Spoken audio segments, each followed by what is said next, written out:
You're listening to Heritage Radio Network.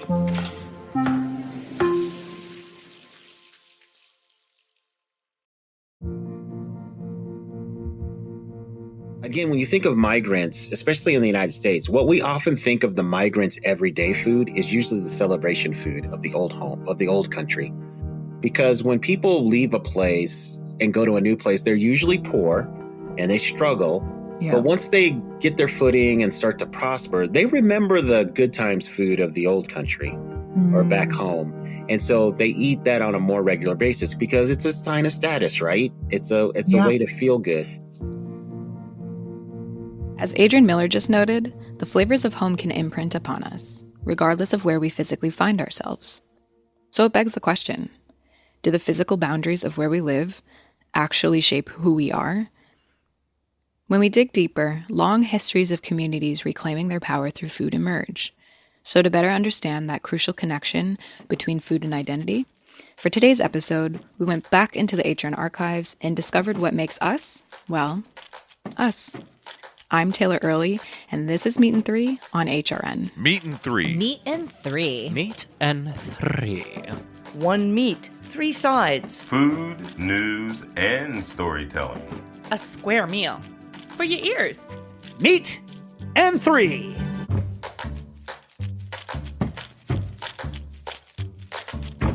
Food is a key part of family histories. Recipes are often passed down through handwritten note cards or cookbooks. But how does one record their food traditions when it's illegal for them to read and write? In our first story, Taylor Graham examines the origins of soul food and how enslaved Black folks preserved this special cuisine. During American slavery, enslaved people were given a few ingredients to prepare their meals. However, this limitation ultimately established cornbread, baked mac and cheese, fried chicken, and other soul food recipes. In 2021, HRN's Artie Menon sat down with Adrian Miller, the soul food scholar, to discuss how enslaved people did much more than make do with what was available. Slaveholders were doing everything on the cheap, so 5 pounds of some starch, cornmeal, rice, sweet potatoes, a couple of pounds of smoked, salted, dried, or pickled meat, usually pork, and a jug of molasses. So enslaved people had to figure out how to supplement their diet. The preservation of soul food itself also faced challenges. With anti-literacy laws prohibiting enslaved people from learning to read and write, publishing a cookbook for many was practically out of the question. We know in our looking at the publishing history of our country, African Americans were not often afforded the opportunity to publish books that got out to a wide audience. And in the early days, some of the earliest cookbooks, you'll see a preface where the African American author is basically asking for permission or giving reasons why they were allowed to make this book. So rather than putting pen to paper, some enslaved people turned to memorization. Over the years, I've noticed that this is more common in my family. While we don't necessarily have written family recipes, everyone has their signature dishes memorized to the T. This includes my eldest cousin's baked mac and cheese, my grandpa's cornbread dressing, and my mom's sweet potato pie. And thankfully, soul food is a mix of celebration food and kind of everyday food. Which means I don't have to wait until Thanksgiving to eat my aunt's southern potato salad. Although considering my questionable cooking skills, it may be best that she writes the recipe down for me.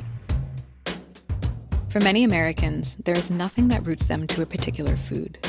This land was populated by immigrants who brought their distinct cultural cuisines, and it was populated by the folks who were brought here against their will with their flavors of home. And lest we forget, in most of the country, indigenous food traditions were assimilated or erased and only preserved in tight-knit communities. From these tensions and actions, a whole new sociocultural landscape was created. So how do we define our food future? What is American cuisine today? To answer these questions, Bean Metcalf looked back at a conversation between Linda Palacio and Paul Friedman on A Taste of the Past. The open question that I see within your question that the future will perhaps determine is the farm-to-table movement going to revive regional cuisine? Hi, hello. My name is Bean Metcalf, and I don't know what to eat.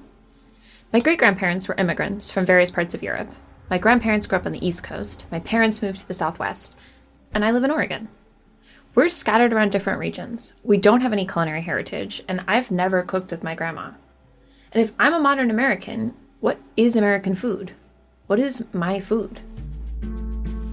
It's tough to really, I think, align a particular food or a particular taste to being strictly American. They're all, as you said, invented traditions or bastardized dishes of another cuisine, a foreign cuisine. I mean, as we mentioned earlier, you can't tell me that spaghetti and meatballs is Italian. Ooh, I love spaghetti and meatballs. But maybe American food isn't one flavor or item that unites us across regions. Maybe it's something that roots us to our particular spot in this country. Which is why I love working at the farmer's market. Being so intimately involved with the food of this place has given me a deeper connection than I ever could have imagined. For me, Oregon doesn't have seasons so much as it has flavors. Juicy wild blackberries in the summer, or the wild mushrooms of fall. It's crazy to me how much we've lost this concept of eating the things that grow all around us. Today, most of our food is sold in supermarkets, where there aren't even seasons, let alone regional identities. Oreos are the same, right? All over the place. Right. And in fact, if you walk into a supermarket, you will not know what region you are in, but you don't know whether the Whole Foods is in Florida or in the state of Washington. So how do we revive regional cuisine? How do we find our identity in food? For me, it comes back to my regional food community. Because our connections to place don't just come from food, they come from people. So go to your local market, find something delicious, share it with someone. And maybe while you're eating, you can ask them, what does American food mean to you?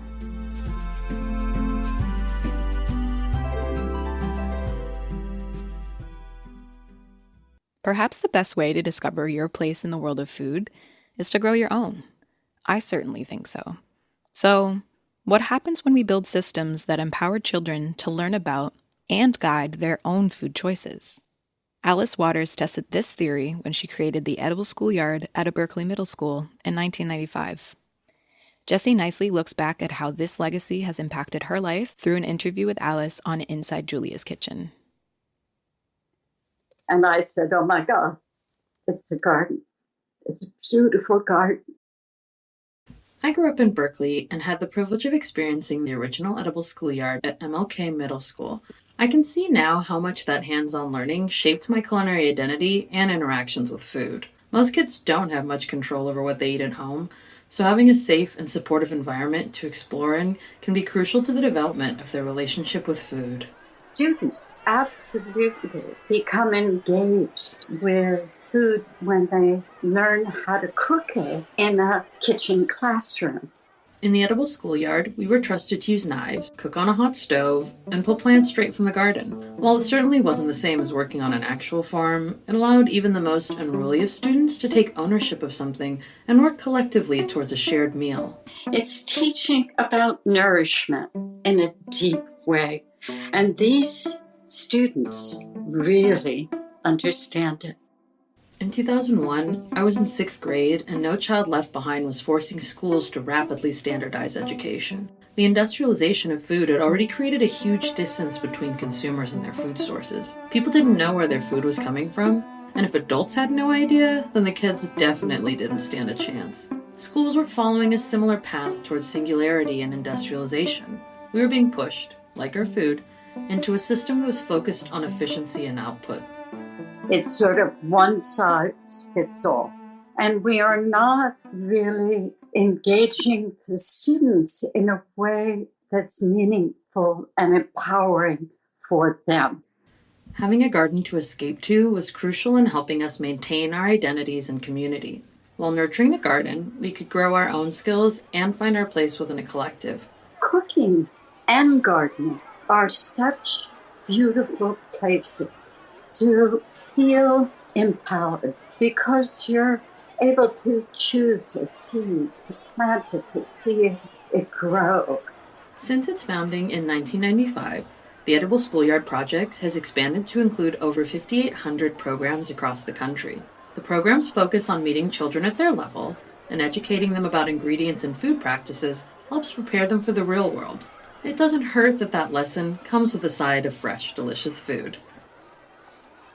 We'll be right back with more Meat and Three after a brief break.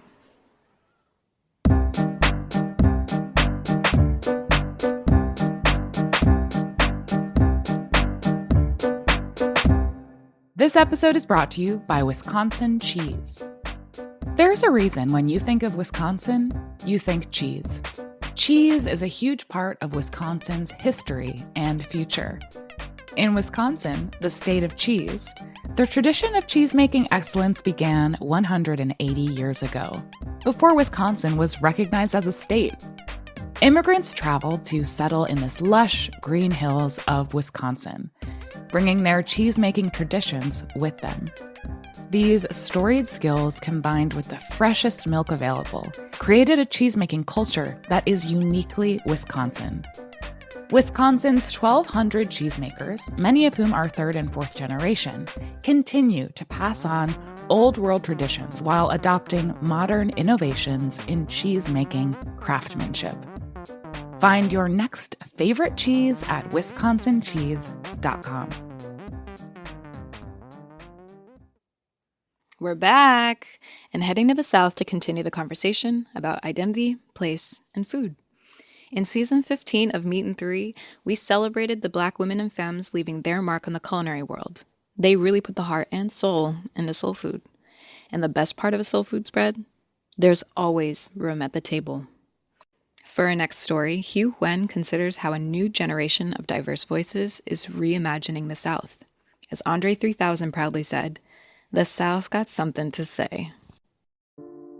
As refugees, my family and I escaped our homeland after the Vietnam War and made the American South our home. Though we fled one war, we found the South had its own complicated history, rooted in slavery and the oppression of people of color. And I often wondered, if the South can't even accept its own people, how could it possibly accept me? In Lenny Sorensen, a multi-hyphenate African-American chef and culinary historian, I discovered a kindred spirit. She's found a way to carve out her own space in the South. I knew very well that so much of American agriculture, especially in the South, had been done by Black people, enslaved Black people. And yet that didn't seem to be reflected. But as I farmed, while I was out milking cows and cooking on wood and chopping wood, I realized those were all activities that Black people, enslaved and free, had been doing for a couple 100+ years. And how could that story be told? I have often grappled with how to tell my own family stories. Fleeing Vietnam, we left with nothing. I see how my lack of access to family history is mirrored for Black Americans whose ancestors were denied the right to record their own lives. To me, the food, I just wanted to focus on what did people have to know how to do? And then what did they do? Because they didn't leave necessarily journals and letters. I have to do a bit of, feeling about what they would feel about it. For Therese Nelson, the founder of Black culinary history, she's found a way to make her voice and the voices of those who came before her heard. You have to sort of divorce yourself from thinking that you're going to be able to find linear stories in our culture. But food, because of its universality and because of its sort of core humanity, allows us to fill in gaps that are intentionally or sort of subliminally left out.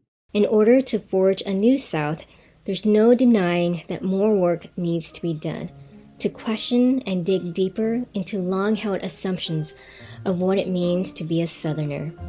It was actually a very gradual process. I had always been an aggressive reader of history. I really dug that, and I dug my own family history. So I'm planting my seeds from one South, that of South Vietnam, to the American South. It took a really long time for me to acknowledge that my voice could be included. And we all got something to say. And we want to hear it. For our last story, we're checking in with Kia Damone as she revisits an episode of Meat and Three as well. Kia's peeling back the layers on the origin and impact of Southern barbecue, both in America and in her own family. I think there's two types of American barbecue. There's the one that you do in your backyard, which is hamburger and sausages, hot dogs, which is simple. But there's also the South part of United States that brings the barbecue to a whole new level. That's Chef Paulo Shen of Koma, a Korean-Brazilian restaurant in São Paulo. He's right in noting that Southern barbecue culture can't quite be compared to, let's say, your uncle's hamburgers at the birthday party. Believe it or not, Southern barbecue can actually be traced back to the early 17th century. And, like most Southern traditions, it can be linked to the history of chattel slavery. There's a record of the original pitmasters being enslaved Africans. Writer Amira Henry digs deeper into this piece of history in her article, Roots in Culture, The Black History of Barbecue.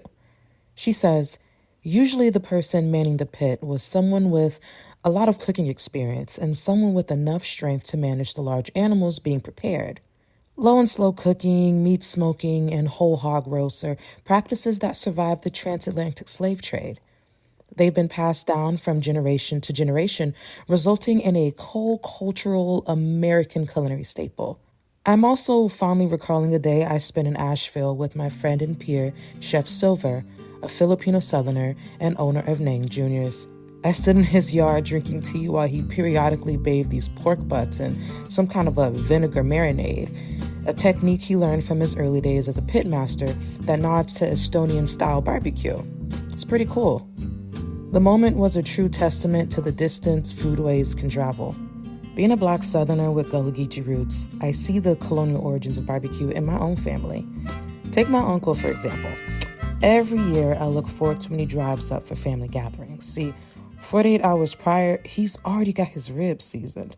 And then with his smoker in tow, he makes his way up to the get-together, the house where everyone's staying at. But come the day of the event, he's up at 4 a.m. starting the fire. He tends to his fire with this unwavering focus until one of us older nieces or nephews wakes up to relieve him for breakfast. Honestly, it's a communal pursuit that's worth all of the effort. There's something about, gathering around a fire. I think every culture has. So I think that's why it's very easy to people to assimilate. As a child, I used to whine about the smell of smoke and how long it'll take to gnaw on a morsel of pork rib. But as a grown woman with a deep love for my Southern heritage, I can celebrate barbecue for what I now know it to be. It's a gift from the ancestors, proof of their enduring contributions to American culinary history.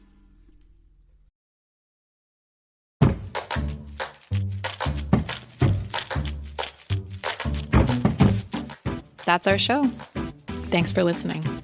I hope these stories gave you something to chew on. Learn more about the guests and topics we touched on this week by checking out our show notes.